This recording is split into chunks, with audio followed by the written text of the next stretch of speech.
Assalamualaikum warahmatullahi wabarakatuh. Yang terhormat Ibu Dr. Dorothy RH Panjaitan, SCMSI, sebagai dosen pengampu mata kuliah Metodologi Penelitian. Di sini saya, Alvin Zentia Fraza, dengan NPM 2311102, ingin mempresentasikan mengenai proposal skripsi yang berjudul Transformasi Digital dalam Manajemen Sumber Daya Manusia, yaitu mengenai dampak penerapan kecerdasan buatan terhadap rekrutmen dan pengelolaan kinerja karyawan di PTX. Tentu saja yang pertama adalah latar belakang. Perkembangan teknologi kecerdasan buatan Artificial Intelligence atau AI ini semakin pesat dan telah membawa perubahan signifikan dalam berbagai aspek bisnis, termasuk juga dalam manajemen sumber daya manusia di PTX ini. Nah, di PTX ini sebagai salah satu perusahaan FMCG yaitu Fast Moving Consumer Goods terbesar di Indonesia, menghadapi tantangan dalam mengelola tenaga kerja secara efektif di tengah persaingan industri yang semakin ketat. Implementasi AI ini dalam MSDM berpotensi membantu perusahaan dalam meningkatkan efisien rekrutmen, pengelolaan kinerja karyawan, serta pengembangan keterampilan tenaga kerja. Selanjutnya terdapat 4 rumusan masalah. Yang pertama itu bagaimana pengaruh implementasi Artificial Intelligence AI terhadap efektivitas proses rekrutmen di PTX. Yang kedua, bagaimana dampak penerapan AI terhadap manajemen kinerja dan pengembangan karyawan di PTX. Yang ketiga, apa saja tantangan dan hambatan dalam penerapan AI dalam sistem manajemen sumber daya manusia di PTX. Dan yang keempat, bagaimana strategi PTX dalam mengoptimalkan AI untuk meningkatkan efisiensi dan kepuasan kinerja karyawan. Selanjutnya ada tujuan penelitian. Yang pertama itu menganalisis pengaruh implementasi AI terhadap efektivitas proses rekrutmen di PTX. Yang kedua, menilai dampak penerapan AI terhadap manajemen kinerja dalam pengembangan karyawan di perusahaan. Yang ketiga, mengidentifikasi tantangan serta hambatan dalam penerapan AI dalam sistem manajemen sumber daya manusia di PTX. Dan yang terakhir, menjelaskan strategi yang dapat diterapkan oleh PTX dalam mengoptimalkan AI guna meningkatkan efisiensi dan kepuasan kerja karyawan.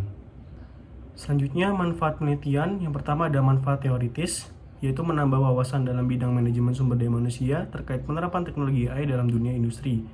Yang kedua, memberikan referensi bagi penelitian selanjutnya mengenai dampak teknologi terhadap pengelolaan sumber daya manusia.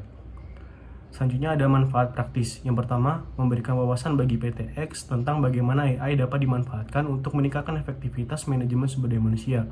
Yang kedua, membantu perusahaan dalam mengidentifikasi tantangan yang mungkin muncul dalam implementasi AI serta solusi yang dapat diterapkan. Dan yang terakhir, memberikan rekomendasi strategis bagi perusahaan dalam mengoptimalkan peran AI guna meningkatkan produktivitas dalam kepuasan karyawan. Selanjutnya masuk ke bab 2, yaitu tinjauan pustaka. Yang pertama ada konsep transformasi digital dalam manajemen sumber daya manusia. Transformasi digital dalam manajemen sumber daya manusia itu mengacu pada adopsi teknologi digital untuk meningkatkan efisiensi proses kerja, pengambilan keputusan berbasis data, dan pengalaman karyawan di lingkungan kerja. Salah satu inovasi yang berkembang dalam transformasi digital MSDM adalah penerapan kecerdasan buatan atau AI yang memungkinkan otomatisasi berbagai fungsi HR seperti rekrutmen, penilaian kerja, pelatihan, dan pengembangan karyawan. Menurut Davenport dan Ronanki 2018, AI dalam MSDM ini dapat dikategorikan menjadi 3 jenis. Ada otomasi proses, analitik lanjutan, dan interaksi kognitif. Otomasi proses ini penggunaan AI dalam menangani tugas administratif berulang seperti pemrosesan penggajian dan manajemen data karyawan. Sedangkan analitik kelanjutan yaitu pemanfaatan AI untuk menganalisis data guna mendukung keputusan strategis dalam manajemen talenta. Dan yang ketiga itu interaksi kognitif, yaitu penggunaan chatbot dan asisten virtual untuk meningkatkan pengalaman karyawan dalam berbagai aspek MSDM. Selanjutnya penerapan AI dalam rekrutmen. AI telah banyak digunakan dalam proses rekrutmen untuk meningkatkan efisiensi dan akurasi seleksi kandidat. Sistem berbasis AI mampu menyaring ribuan resume dalam waktu singkat dengan algoritma pencocokan berbasis machine learning. Kemudian selanjutnya dampak AI terhadap manajemen kinerja dan pengembangan karyawan. AI juga digunakan dalam evaluasi kinerja karyawan dengan menyediakan data real time yang lebih akurat. Sistem berbasis data AI dapat mengidentifikasi pola kerja, memberikan umpan balik secara otomatis, dan merekomendasikan program pelatihan yang relevan. Kemudian selanjutnya ada tantangan dan hambatan implementasi AI dalam MSDM. Meskipun AI ini memiliki banyak manfaat, AI juga ini memiliki banyak juga tantangan yang dihadapi. Yang pertama itu kekhawatiran terhadap pengurangan tenaga kerja, di mana otomatisasi AI ini dapat mengurangi kebutuhan suatu perusahaan terhadap tenaga kerja manusia di beberapa fungsi MSDM tersebut. Dan yang kedua ada resistensi terhadap teknologi. Karyawan juga dan manajemen itu mungkin menolak perubahan akibat ketidakpastian terhadap dampaknya. Dan yang terakhir, keamanan data dan privasi. AI ini memerlukan akses ke data karyawan dalam jumlah besar, sehingga meningkatkan risiko pelanggaran privasi dan keamanan data. Selanjutnya terakhir ada strategi optimalisasi AI dalam MSDM. Agar penerapan AI ini dalam MSDM berjalan efektif, perusahaan perlu menerapkan beberapa strategi. Ya, seperti yang pertama itu adalah mengedepankan pendekatan human controlled AI, yaitu memastikan bahwa teknologi AI ini mendukung dan melengkapi tenaga kerja manusia dan bukan menggantikannya. Karena hal ini dapat mengurangi kekhawatiran para karyawan tenaga kerja mereka akan tergantikan oleh AI ini.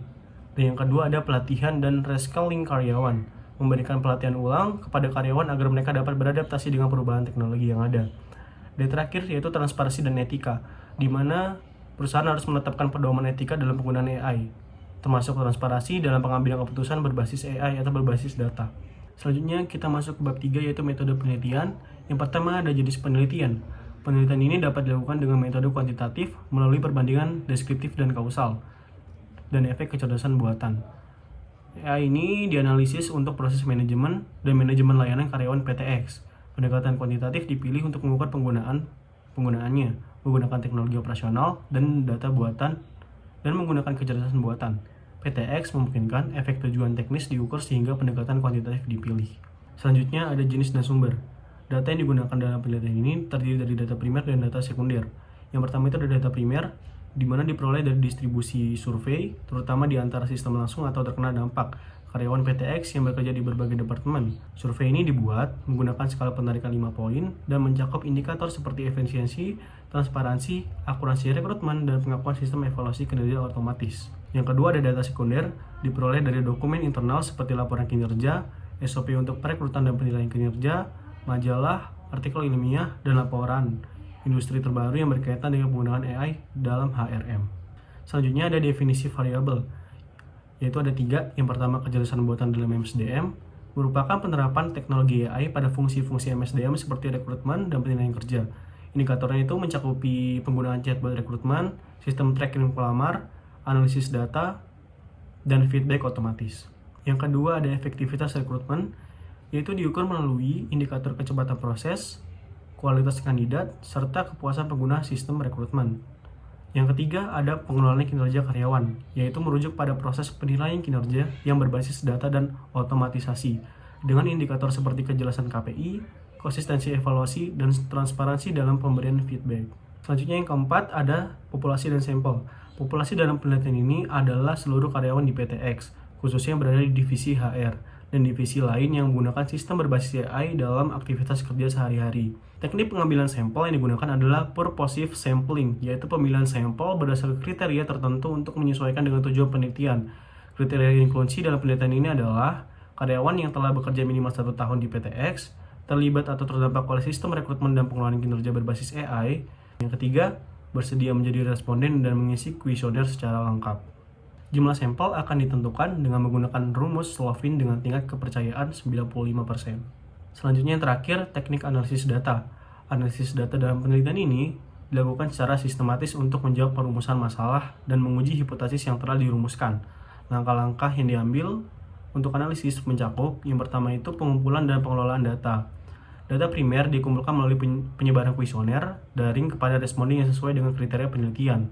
Setelah terkumpul, data kemudian dibersihkan atau data cleaning guna menghindari kesalahan input dan memastikan validitas. Data selanjutnya ditabulasi dan diolah menggunakan perangkat lunak IBM SPSS Statistik versi 25. Tahapan ini memungkinkan peneliti melakukan analisis statistik secara akurat dan efisien. Kemudian yang kedua, uji deskriptif statistik. Uji deskriptif dilakukan untuk memberikan gambaran umum mengenai karakteristik responden dan tanggapan terhadap setiap variabel.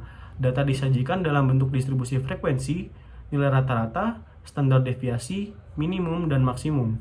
Uji ini membantu memahami kecenderungan dan sebaran jawaban responden secara kuantitatif.